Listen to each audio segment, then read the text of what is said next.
What does it really mean to want a free relationship?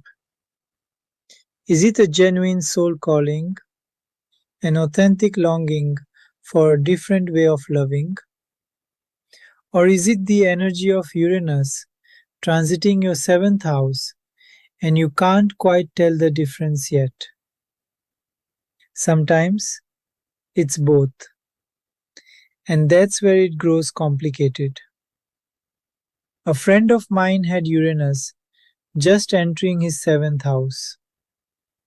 The seventh house is the house of relationship, of the other, of partnership, of how we meet and mirror ourselves in another person.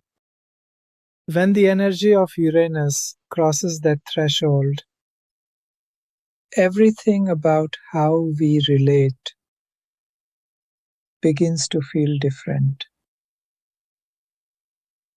Restless, awakened, longing for something it couldn't name before. And then he met someone, a young woman. He fell in love.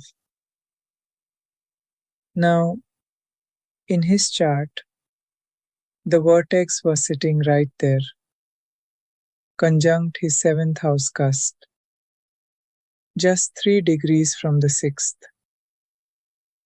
The vertex is one of my favorite points in a chart.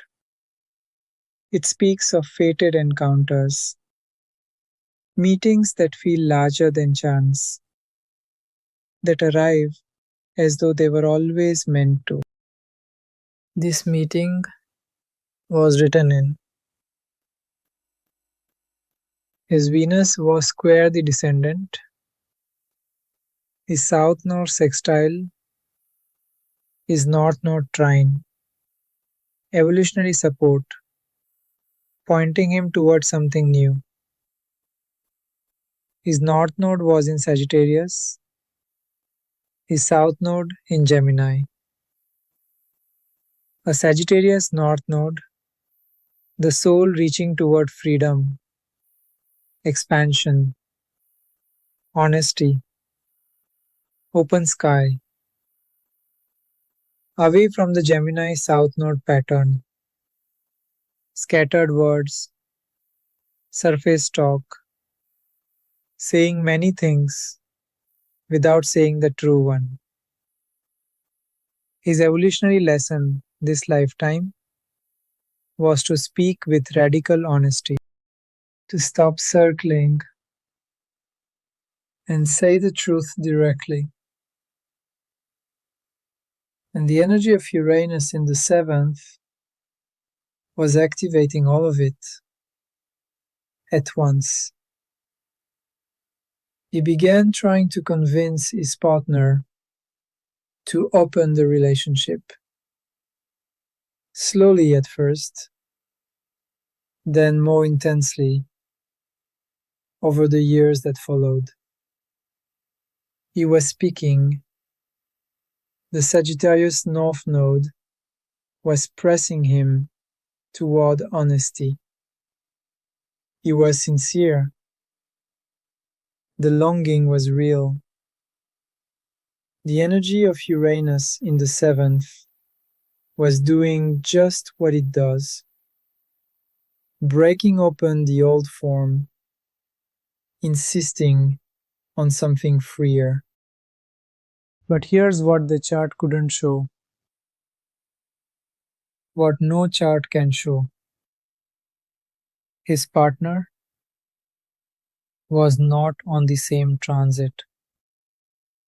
The awakening was his. The liberation was his. Uranus had entered his seventh house, not hers. He spoke of liberating the relationship, but it was only his turn, not hers. They divorced. I want to tread gently here because this isn't a simple story. His need for freedom was real. The vortex meeting was real. The evolutionary calling of his North Node was real. Uranus transits aren't wrong. They aren't mistakes. They bring what the soul genuinely needs to move forward. But Uranus has a shadow, and the shadow of liberation is this.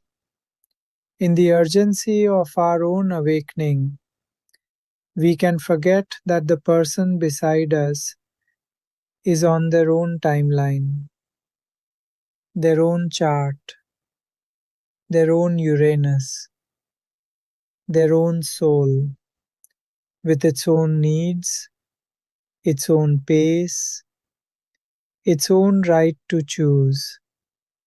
A freedom that belongs to only one person isn't quite freedom yet. Coincidence or synchronicity? Thank you so much for being here with me.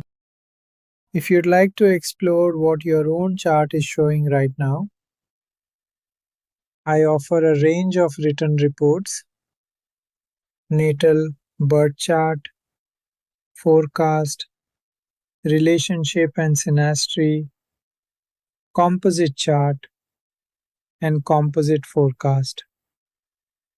Each comes with a gentle questionnaire so I can understand where you are in your life right now and shape the reading just for you. Because no two charts tell the same story. I also offer personal readings over the internet where we can look at your chart together in real time. If this resonated with you, come and find me at asai.biz. That's asay.biz. Whatever feels right for where you are. The link is just below. Thank you so much for watching.